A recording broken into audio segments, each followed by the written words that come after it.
ಆಧುನಿಕ ಯುಗದೊಳಗ ಆಧುನಿಕ ಶಿಕ್ಷಣ ಕಾಲದಲ್ಲಿ ಸಾಮಾಜಿಕ ಶಿಕ್ಷಣದ ಜೊತೆ ಆಧ್ಯಾತ್ಮಿಕ ಚಿಂತನದಿಂದ ಸುಖ ದುಃಖಗಳು ಹತ್ತದಂತೆ ಮನುಷ್ಯ ಅದರಿಂದ ಸಂತೋಷ ಭರಿತನಾಗುತ್ತಾನೆ. ವಚನಕಾರರು ಶಿಕ್ಷಕರಾದ ಶಿವರುದ್ರಪ್ಪ ಸಿದ್ದರಾಮಪ್ಪ ಮಲಕಾಪುರ.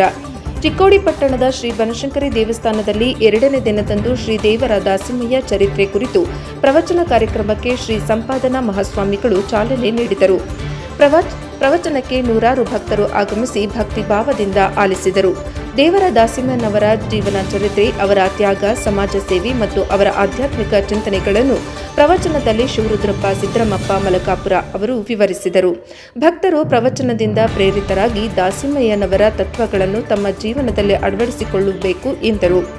ಕೊನೆಯ ದಿನದಂದು ದೇವಸ್ಥಾನದ ಟ್ರಸ್ಟ್ ಕಮಿಟಿಯ ವತಿಯಿಂದ ಶ್ರೀ ಶಿವರುದ್ರಪ್ಪ ಸಿದ್ದರಾಮಪ್ಪ ಮಲಕಾಪುರ ಅವರಿಗೆ ಸತ್ಕರಿಸಲಾಯಿತು. ನಂತರ ದೇವಿಯ ದೇವಸ್ಥಾನದಲ್ಲಿ ಪಲ್ಲಕ್ಕಿ ಮೆರವಣಿಗೆ ಸಕಲ ಭಕ್ತಾದಿಗಳು ಭಾಗಿಯಾಗಿ ದೇವಿಯ ಆಶೀರ್ವಾದ ಪಡೆದರು.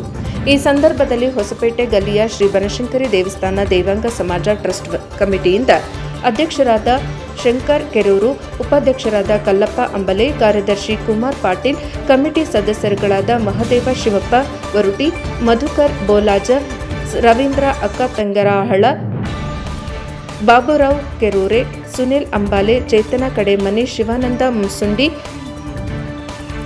ದಯಾನಂದ್ ಮುಸುಂಡಿ, ಅರುಣಾ ಎರಡೋಳೆ, ಡಾಕ್ಟರ್ ಉತ್ತಮ ನೇಜಿ, ಶ್ರೀನಿವಾಸ್ ಕಾಗಲೆ, ರಾಜು ಯಮಗರ್ಣಿ, ರಾಜು ಗುಲಗಂಜಿ, ಜಯಪಾಲ್ ರೋಕಡೆ, ಮಲ್ಲಪ್ಪ ವರುಟೆ, ಮೋಹನ್ ಸುಭಾಷ್ ಅಕ್ಕತಂಗೇರಹಳ್ಳ, ಮಲ್ಲಕ್ಕಣ ಹೊಣಕಲ್, ಉಮೇಶ್ ಮಡಿವಾಳ, ದೇವಸ್ಥಾನದ ಅರ್ಚಕರು, ಪ್ರಸನ್ನ ತ್ರಿನೇತ್ರಿ ಅರ್ಚಕರು ಸೇರಿದಂತೆ ಮಹನೀಯರು, ಹಿರಿಯರು, ಸಾರ್ವಜನಿಕರು ಪ್ರವಚನದಲ್ಲಿ ಭಾಗವಹಿಸಿದ್ದರು. ಶಿಕ್ಷಕ ನೌಕರರಲ್ಲ, ಭದ್ರಕೋರಿಗೆ ಶಿಕ್ಷಕ ನೌಕರರಲ್ಲ, ಸುಜ್ಞಾನ ಸಾಮ್ರಾಜ್ಯ ಒಡೆಯರು ಅನ್ನುವಂಥ ಮಾತನ್ನು ಕೂಡ ಹೇಳಬೇಕಾಗ್ತದೆ. ಅಂತ ಶಿಕ್ಷಕರಿಂದ ಶಿಕ್ಷಕರ ಮಾತುಗಳನ್ನ ಇವೆಲ್ಲ ಜೀವನದ ಆಶೀರ್ವಾದಗಳನ್ನ ಜೀವನ ದರ್ಶನವನ್ನು ಮಾಡಿಕೊಡ್ತಾರೆ.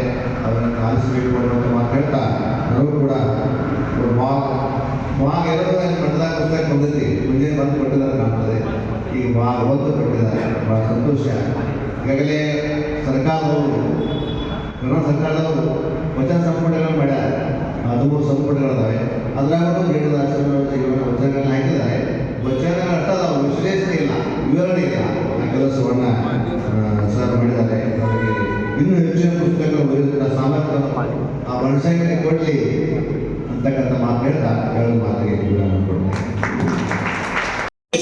ಸ್ವಂತ ಅಸ್ತಿತ್ವವಿಲ್ಲಲ್ಲ. ಅದಕ್ಕೆ ಯಾವುದು ಅಂತ ಸ್ವಯಂವಿಲ್ಲವ ಮಾಡಿ ಜಗತ್ ಎಲ್ಲದರ ಯಾವುದರ ಮ್ಯಾಲ ಅದ, ಯಾವುದರ ಮ್ಯಾಲ ಈ ಜಗತ್ತು ನಿಂತದ, ಈ ಜೀವಿ ನಿಂತದ, ಅದು ಎಲ್ಲದಕ್ಕೂ ಯಾವುದು ಆಶ್ರಯ ಕೊಟ್ಟದ ಆ ಸ್ವಯಂವಿಲ್ಲವ ಮಾಡಿ ಅದನ್ನೇ ಇದಕ್ಕೆ ಆಶ್ರಯ ಕೊಟ್ಟು ಅಲ್ಲಿ ಹೇಳ್ತಾರೆ ಸುಳಿವಾತನ ಬೆಳೆದ. ಇಷ್ಟೆಲ್ಲ ಮಾಡ್ಯಾನ. ಈ ಮಂದಿಯೊಳಗೂ ಇಲ್ಲ, ದುಃಖದೊಳಗೂ ಇಲ್ಲ, ಸುಖದೊಳಗೂ ಇಲ್ಲ, ಆ ಗಿಡದೊಳಗೂ ಇಲ್ಲ. ಎಲ್ಲಿ ಹುಡುಕಿದರೂ ಕಾಣವಲ್ಲನಲ್ಲ ಪರಮಾತ್ಮ. ಅಪ್ಪ, ನೀ ಮಾಡಿದ ಆಶ್ಚರ್ಯಕರವಾದಂತ ಈ ಜಗತ್ತು ಯಾರಿಗೊತ್ತದಪ್ಪ ಅಂತ ಯಾರೋ ದಾಸಿ ಮಾಡಿ ಆ ಒಂದು ಕಲ್ಪನೆ ಇಟ್ಕೊಂಡು ಈ ಜಗತ್ತಿನ ಬ್ರಹ್ಮಾಂಡದ ಅಷ್ಟೊಂದು ಎಲ್ಲವನ್ನ ಅದರೊಳಗೆ ಬಿಡಿಸಿ ಅಂತ ಬಣ್ಣದ ಆ ಅರಿವಿಯನ್ನು ನೇಯಲಾಗಿರ್ತದ. ಅದಕ್ಕೆ ಬರಬೇಕಾಗಿದೆ. ಈ ಜಗತ್ತಿನೊಳಗೆ ಏನದ ಅದು ಎಲ್ಲವರಲ್ಲಿ ಏನಾಗಿದೆ ಅಂದ್ರೆ ಒಳಗ ಕೂಡ್ಕೊಂಡಿದೆ. ಅಂತ ಬಟ್ಟೆಯನ್ನು ನೇಯ್ದಾಗ ಚಳಿಗಾಲ ಇತ್ತು. ದಾರಿಯಲ್ಲಿ ಬಿಟ್ಟು ಬರುವಾಗ ಒಬ್ಬ ಜಂಗಮ ಸ್ವರೂಪಿ ವಯೋ ವೃದ್ಧ ಅಲ್ಲಿ ಏನಾಗ್ತದೆ, ನಡುತ್ತಾ ಕೊಡ್ತಿರ್ತಾರೆ. ಆ ನಡುಕೋತ ಕೊಡ್ತಾ ಹೋಗೋ ಹೋಗ್ತೀನಿ ಕೇಳ್ತಾರೆ, ಏ ಪುಣ್ಯಾತ್ಮ, ನಾನು ಚಳಿ ಒಳಗೆ ಕುಂತೀನಿ, ನಡಗಾಕತ್ತೀನಿ, ನನಗೆ ತ್ರಾಸ ಭಾಳ ಆಗತ್ತದ, ಆ ಬಟ್ಟಿ ಕೊಡು, ಆ ಬಟ್ಟಿ ಕೊಡು. ನಮಗೆ ನಿಮಗೆ ಕೇಳಿದ್ರೆ ಏನಾಗ್ತಿತ್ತು, ಬೇರೆ. ಆದ್ರೆ ಆ ಬಟ್ಟಿ ಕೊಡೋದ್ರ ದಾಕ್ಷಿ ಮಾಡಿದ ಹಿಂದ ಮುಂದ ಒಳಗ ಹೊರಗ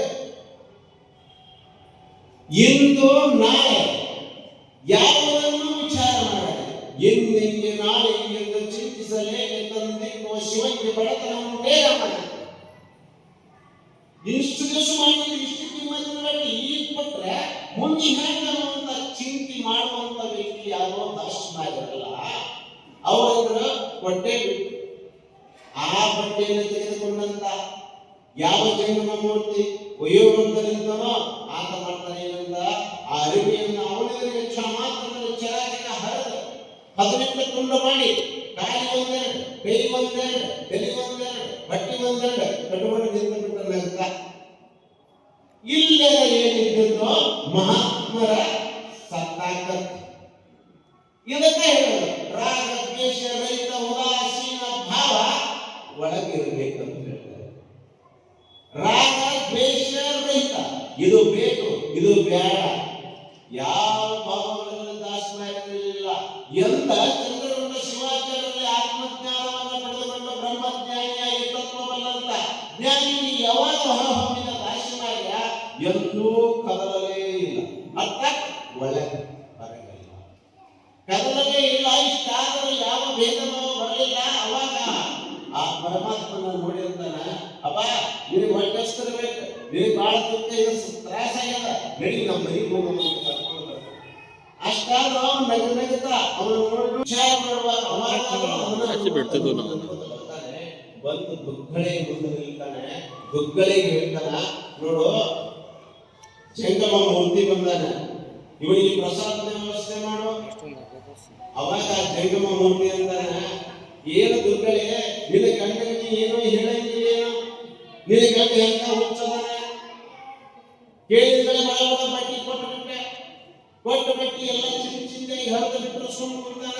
ನಿಮ್ಮದು ನಿಮ್ಮ ಜೀವನ ನಡೆಯದೆ ಹೇಗೆ, ನಿನಗೇನು ಗೊತ್ತಿಲ್ಲ ಅಂತ ಹಿಂಗ ಬೈದಂದಾಗ ಅವ್ರು ಹೇಳ್ತಾರೆ ಏನಂತ, ಆ ನೀನು ಬಂದವರು ಮತ್ತೊಬ್ಬ ನಾನು ಅಲ್ಲ, ಆ ರಾಮೇಶ್ವರನೇ ಇರಲಿ, ಆ ಪರಮಾತ್ಮನೇ ಇರಲಿ, ಅದಕ್ಕಾಗಿ ಪರಮಾತ್ಮನ ವಸ್ತುವನ್ನು ಪರಮಾತ್ಮನಿಗೆ ಕೊಟ್ಟರೆ ಈ ಶರೀರದ ಏನು ಹೋಗುವುದು, ಏನು ಹೋಗುವುದಿಲ್ಲ. ಶರಣ ಶರ ಬಾಣ ನ ನಡಲಾರ್ದು, ಶರ ಬಾಣ ನ ನಡಲಾರ್ದು. ಯಾವ ಬಾಣವನ್ನು ಯಾರಿಗೆ ನಡೋದಿಲ್ಲವೋ ಅವನೇ ಶರಣ. ಕಾಮ ಕ್ರೋಧ ಮದ ಮತ್ಸರ ಲೋಭ ಮೋಹ ಐಶ್ವರ್ಯಗಳನ್ನು ಗೆದ್ದು ಅಂದ್ರ ಸರ್ವಶ್ರೇಷ್ಠವಾದದ್ದು. ಸರ್ವಶ್ರೇಷ್ಠವಾದಂತ ಪದಕ್ಕೆ ಹಗ್ಗ ಅಂತ ಬರೀತಾರೆ. ಹಾಗೆ ದಾಸಮಾರ್ಯರ ಕಲಬುರಗಿ ಜಿಲ್ಲೆಯ ಅಫಜಲ್ಪುರ ತಾಲೂಕಿನಲ್ಲಿ ಮತ್ತು ಕಲ್ಲಿನಾಥ ಅಂತಕ್ಕಂಥ ದೈವಿ ಸಂಪನ್ನರಾದಂತ ದಂಪತಿಗಳ ಉದರದಲ್ಲಿ ಜನಿಸಿದ ದುಗ್ಗಳೆಗೆ ಸವಾಲು ಹಾಕಿದಾಗ ಅವ್ರಂತಾರೆ ಯಾರು ಮಾಡಿಕೊಡೋರಿಲ್ಲ ಈ ರೀತಿ ಅಂದಾಗ ಆ ದುಗ್ಗಳೆ ಅಂತಾಳ, ಯಾರೋ ಯಾಕಿಲ್ಲ, ನಾ ಮಾಡಿಕೊಡಬಲ್ಲೆ ಅಂತ ಮುಂಚೂಣಿಯಲ್ಲಿ ಬಂದಾಗ ಮಾಡಿಕೊಡ್ತೀನಿ ಅಂತ ಕೇಳಿ ಖುಷಿಪಟ್ಟಂತ ಸಂತೋಷಭರಿತನಾದಂತ ರಾಮೇಶ, ಕಡೆಗೆ ನೀನು ಏನಾಗ್ಯಪ್ಪ ಅಂತ ಕೇಳಿದ್ರ, ನನಗ ಒಳ್ಳೆ ಒಂದು ಸತಿಯನ್ನ ಕೈಗೂಡಿ ದೈವಿ ಸಂಪನ್ನರಾಗಲಿಕ್ಕೆ ಅನುಕೂಲ ಮಾಡಿಕೊಟ್ಟಿ ಅಂತ ಹೇಳಿ ಮನುಷ್ಯರೊಳಗೆ ಧ್ಯಾನಿಸಿ ಅವ್ರು ಏನ್ ಮಾಡಿದ್ರು, ಆ ಕಬ್ಬಿನ ಜೇಗಿಗಳನ್ನ ಆ ದುಗ್ಗಳಿಗೆ ಕೈ ಕೊಡ್ತಾರೆ.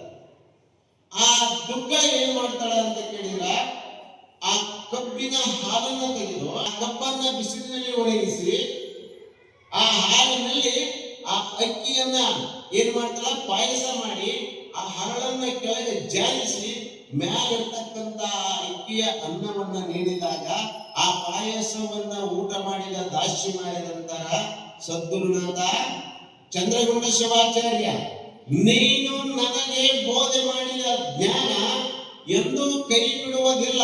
ಆ ಜ್ಞಾನ ಏನಾಗ್ತದ ಅಂತ ಕೇಳಿದ್ರ, ನೀನು ಶರಣ ಸಂತ ಮಾಂತ ಅನುಭಾವಿ ಸರ್ವಶಕ್ತನಾಗಿ ಸರ್ವ ಜಗಜ್ಜಾಹೀರನಾಗಿ ಇರತಕ್ಕಂತ ಕಡೆಗೆ ಏನಾಗ್ತದ ಅಂತ ಕೇಳಿದ್ರ, ನಿನ್ನ ಕೈ ಹಿಡಿದು ನಿನ್ನನ್ನೇ ಮುನ್ನಡೆಸಿ ನಿನ್ನಂತೆ ನಡೆಯುವ ಸತಿ ನಿನಗೆ ಸಿಗ್ತಾಳ ಅಂತ ನೀ ಹಿಡಿದ್ದಲ್ಲ, ಅದು ಏನಾಯ್ತು ಅಂತ ಕೇಳಿದ್ರೆ ಇವತ್ತ ಪರಿಪೂರ್ಣವಾಗಿ ತಿಳಿತು ಸಿಕ್ತು ಅಂತ ಖುಷಿಪಟ್ಟು ಮದುವೆಯನ್ನ ಆಗ್ತದೆ.